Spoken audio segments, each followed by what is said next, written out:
Bienvenue dans les podcasts de l'Oasis à Morges.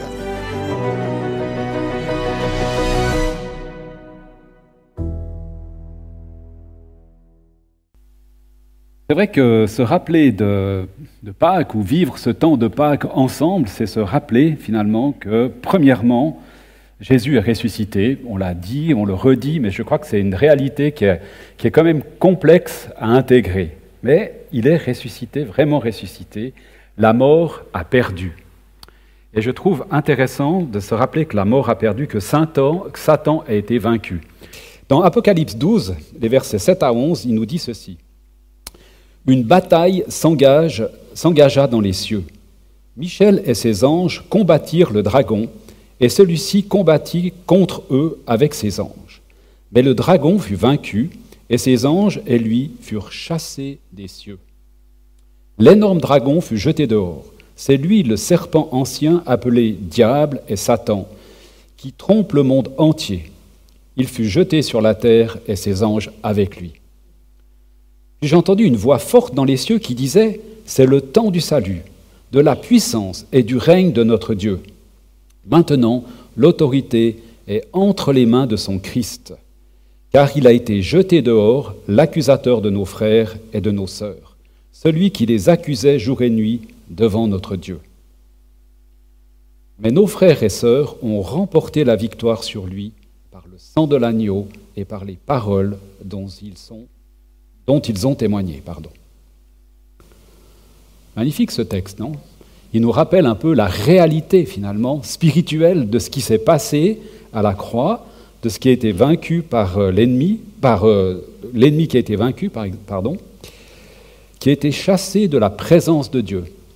Jusqu'alors, il avait accès à la présence de Dieu. À partir de ce moment-là, il a été chassé, il est tombé sur la terre, il est encore vivant, on sait qu'il continue de nous embêter un peu de temps en temps, mais la mort est vaincue, il a été vaincu. Par la foi en Jésus,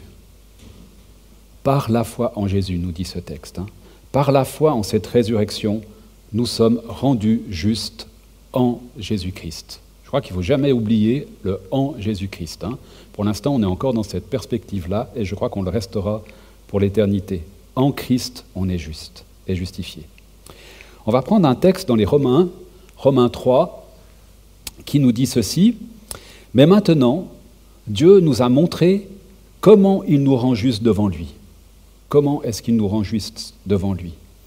Et cela sans l'intervention de la loi. Les livres de la loi et des prophètes l'attestent. Dieu déclare les êtres humains justes par la foi et la fidélité de Jésus-Christ. Il le fait pour tous ceux qui mettent leur foi en lui, en Jésus-Christ. Car il n'y a pas de différence entre eux. Tous ont péché et sont privés de la présence glorieuse de Dieu. Mais Dieu, par sa grâce, les rend justes gratuitement, par Jésus-Christ, qui les délivre de leur esclavage. Dieu a offert Jésus-Christ comme un sacrifice pour le pardon des péchés, par sa fidélité à Jésus-Christ, qui est allé jusqu'à verser son sang. Le Christ a manifesté que Dieu est toujours juste. Il l'était autrefois quand il a patienté et laissé impunis les péchés des humains. Il l'est dans le temps présent, car il veut à la fois être juste et rendre juste tous ceux qui croient grâce à la fidélité de Jésus. Grâce à la fidélité de Jésus.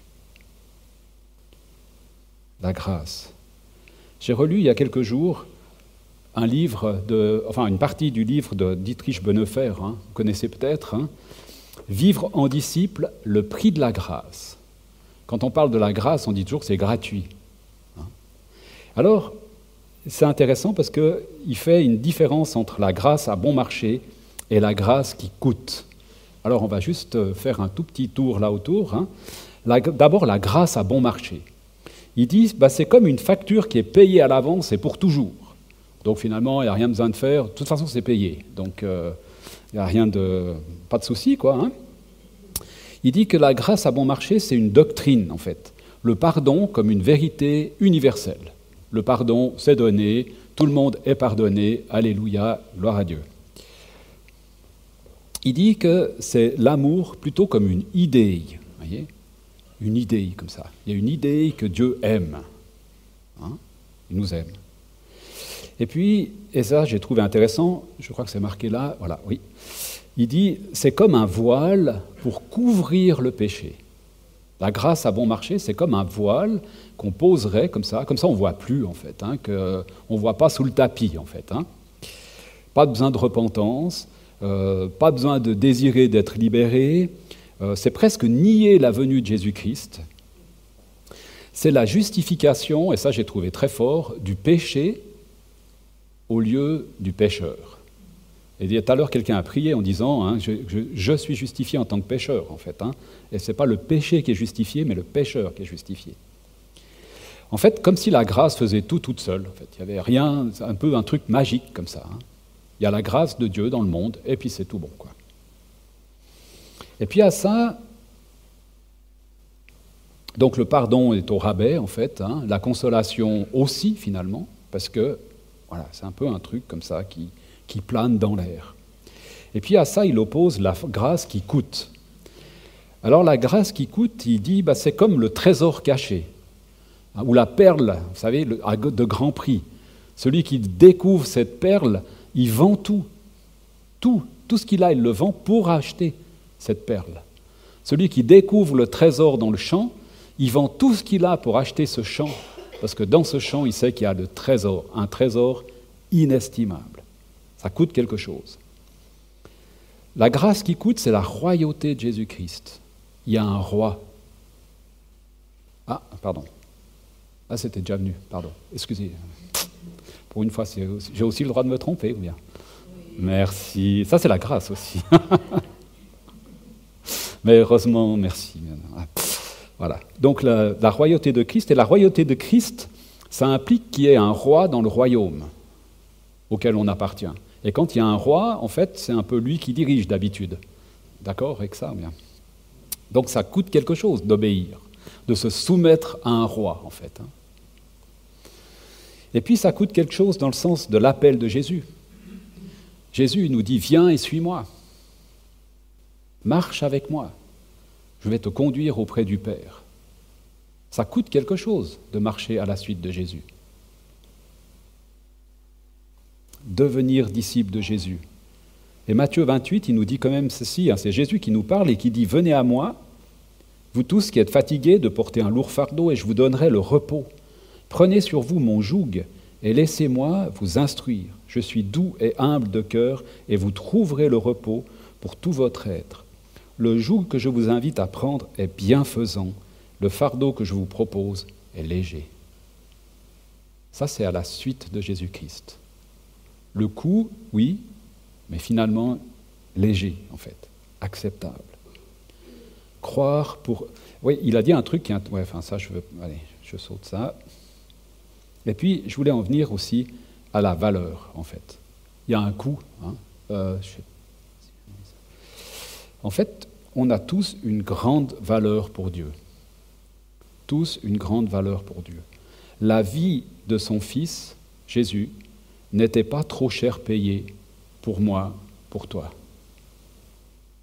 La vie de son Fils, donnée sur la croix, c'était pas trop cher payé pour chacun d'entre nous, chacune d'entre nous.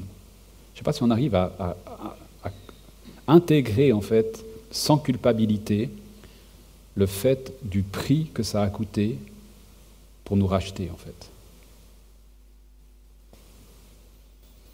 1 Corinthiens 6,20 nous dit ceci. Dieu vous a acquis, acheté en fait. Hein. Il a payé le prix pour cela. Mettez donc votre corps au service de la gloire de Dieu. Il y a le prix qu'il a payé, puis il y a le prix que nous on paye, de se mettre au service de la gloire de Dieu. Moi je trouve juste magnifique. C'est pas... Je ne sais pas comment exprimer ça, mais ce n'est pas un serviteur, on n'est pas des serviteurs d'un roi ou d'un maître qui va nous mettre la tête sous l'eau, on est à son service pour la gloire de Dieu.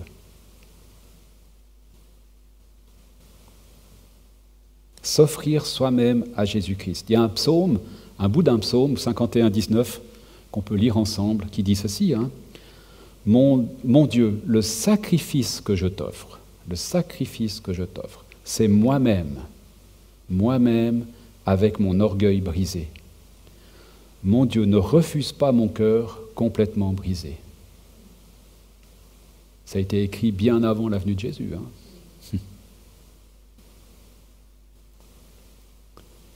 L'union avec Christ, par la foi en Jésus-Christ.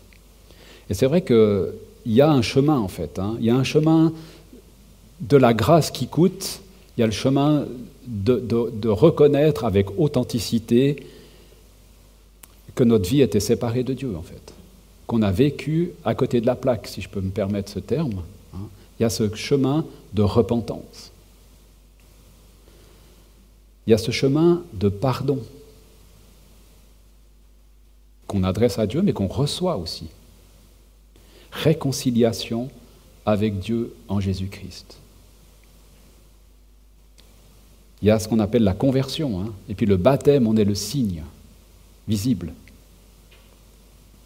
Et on peut trouver un résumé de tout ça dans Romains 6, au verset 4, qui dit « Par le baptême, donc, nous avons été mis au tombeau avec lui pour être associés à sa mort, quand on plonge dans l'eau, afin que tout, comme le Christ a été ressuscité d'entre les morts par la puissance glorieuse, que tout comme le Christ a été ressuscité d'entre les morts par la puissance glorieuse du Père, nous aussi, nous vivions d'une vie nouvelle. » Ça, c'est quand on ressort de l'eau. Je ne sais pas si on arrive à intégrer le prix de notre vie nouvelle, la valeur de notre salut. C'est gratuit, mais ça a un coût inestimable.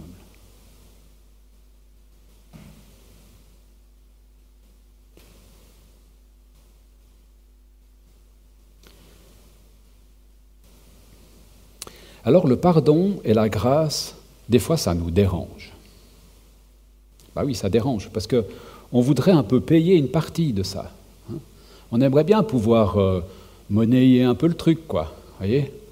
Qu'on ait aussi notre part là-dedans, en fait. J'ai quand même payé quelque chose, quoi. J'ai quand même fait quelque chose. Hein. On voudrait payer une partie. On voudrait faire plein de choses pour mériter notre salut.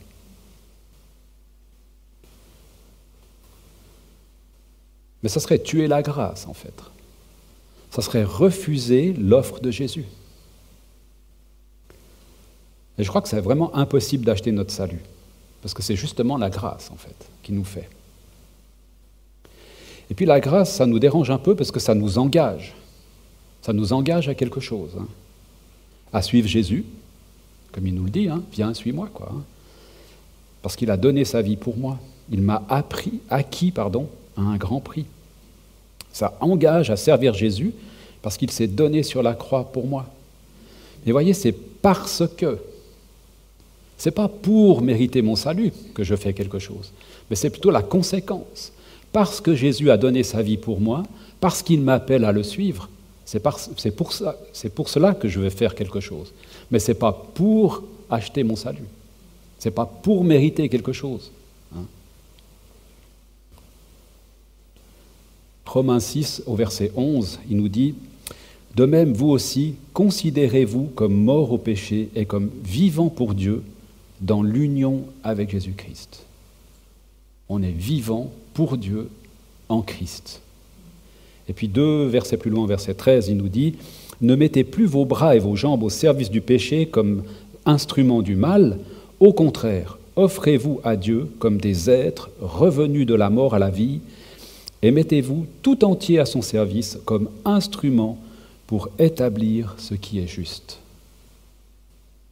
Magnifique, non? Ça vous donne envie un peu ou bien pas trop?